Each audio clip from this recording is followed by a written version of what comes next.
జేసీ దివాకర్ రెడ్డి తనయుడు జేసీ పవన్ రెడ్డి వైఎస్ఆర్సీపీ ఎంపీగా 2029 ఎన్నికల్లో అనంతపురం నుంచి పోటీ చేస్తారని ఒక ప్రచారం సాగుతోంది. ఇటీవల తాడిపత్రి మాజీ ఎమ్మెల్యే, తాడిపత్రి మున్సిపల్ చైర్మన్ జేసీ ప్రభాకర్ రెడ్డి వైఎస్ఆర్సీపీకి అనుకూలంగా ఉన్నటువంటి కొన్ని యూట్యూబ్ ఛానల్స్ లో ఒక ఇంటర్వ్యూ ఇచ్చారు. ఆ ఇంటర్వ్యూలో కీలక వ్యాఖ్యలు చేశారు.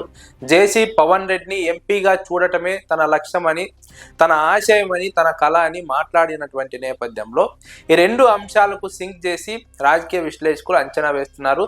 జేసీ పవన్ రెడ్డి వైఎస్ఆర్సీపీలోకి రావడానికి అవకాశాలు ఉన్నాయి, వైఎస్ఆర్సీపీ ఎంపీగా 2029 ఎన్నికల్లో పోటీ చేయడానికి అవకాశాలు ఉన్నాయని ఒక చర్చ అయితే సాగుతోంది. ఇందుకు మరో బలమైనటువంటి కారణం కూడా ఉంది. జేసీ పవన్ రెడ్డి, వైఎస్ జగన్మోహన్ రెడ్డి ఇద్దరు కూడా చిన్నప్పటి నుంచి ఒకే క్లాస్లో చదువుకున్నటువంటి విద్యార్థులు, క్లాస్మేట్స్. ఈ నేపథ్యంలో వీరిద్దరికీ ఉన్నటువంటి సాన్నిహిత్యం నేపథ్యంలో జేసీ పవన్ రెడ్డి ఎంపీగా వెళ్లాలని నిర్ణయం తీసుకున్నటువంటి నేపథ్యంలో జేసీ పవన్ రెడ్డి వైఎస్ఆర్సీపీ ఎంపీగా పోటీ చేస్తారు అని ఒక ప్రచారం సాగుతోంది. 2024 ఎన్నికల్లోనే జేసీ పవన్ రెడ్డికి ఎంపీ టికెట్ కోసం జేసీ కుటుంబం తెలుగుదేశం పార్టీతో చాలా వరకు పోరాడింది. కానీ తెలుగుదేశం పార్టీ ఒకే ఇంట్లో ఒకే టికెట్ అనే నినాదంతో జేసీ కుటుంబానికి ఎంపీ టికెట్ నిరాకరించింది. అయినప్పటికీ జేసీ కుటుంబం సర్దుకొని వెళ్ళింది. జేసీ కుటుంబం విషయంలో తెలుగుదేశం పార్టీ వ్యవహరిస్తున్నటువంటి తీరు పట్ల జేసీ ప్రభాకర్ రెడ్డి అసంతృప్తితో ఉన్నారు. కీలక అంశాల్లో జేసీ ప్రభాకర్ రెడ్డి కుటుంబానికి తెలుగుదేశం పార్టీ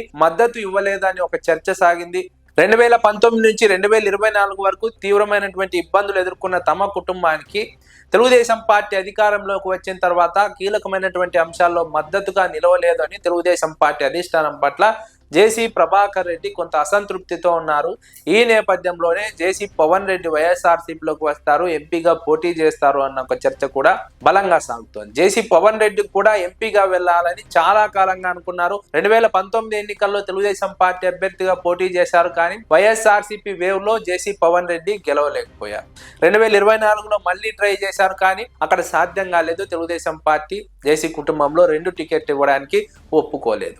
ఈ నేపథ్యంలో జేసీ కుటుంబం పట్ల తెలుగుదేశం పార్టీ వ్యవహరిస్తున్నటువంటి తీరును గమనించిన జేసీ ప్రభాకర్ రెడ్డి తెలుగుదేశం పార్టీలో ఎక్కువ కాలం కొనసాగలేము అని ఒక నిర్ణయానికి వచ్చిన నేపథ్యంలోనే జేసీ పవన్ రెడ్డి వైఎస్ఆర్సీపీ ఎంపీగా పోటీ చేయబోతున్నారంటూ ఒక చర్చ సాగుతోందని విశ్లేషకులు అంచనా వేస్తున్నారు. జేసీ కుటుంబం వైఎస్ఆర్సీపీలోకి వస్తుందా రాదా అన్న అంశం పైన క్లారిటీ లేదు. కానీ జేసీ పవన్ రెడ్డి ఎంపీగా పోటీ చేయాలని మాత్రం ఫిక్స్ అయ్యారు. అయితే తెలుగుదేశం పార్టీ 2 టికెట్లు జేసీ కుటుంబానికి ఇస్తుందా ఇవ్వదా అన్నది తెలియనటువంటి అంశం. ఎందుకంటే గత ఎన్నికల్లో అయితే ఇవ్వలేదు, వచ్చే ఎన్నికల్లో ఇస్తుందో లేదో తెలియదు. అయితే వైఎస్ఆర్సీపీ ఎంపీగా పోటీ చేస్తారని కూడా ఒక ప్రచారం సాగుతుంది. ఎందుకంటే జగన్మోహన్ రెడ్డితో ఉన్నటువంటి సాన్నిహిత్యం నేపథ్యంలోనే ఈ ప్రచారం సాగుతోందని విశ్లేషకులు అంచనా వేస్తున్నారు.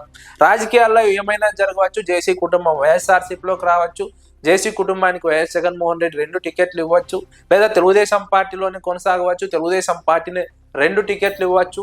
రాజకీయాల్లో ఎప్పుడు ఏమైనా జరగవచ్చు. కాబట్టి జేసీ కుటుంబంపై జరుగుతున్నటువంటి ప్రచారంలో కొంత వాస్తవం ఉంది. తెలుగుదేశం పార్టీ అధిష్టానం తీరుపై మాత్రం జేసీ కుటుంబంలో అసంతృప్తి ఉంది అన్న విషయం అయితే వాస్తవం అని విశ్లేషకులు అభిప్రాయపడుతున్నారు.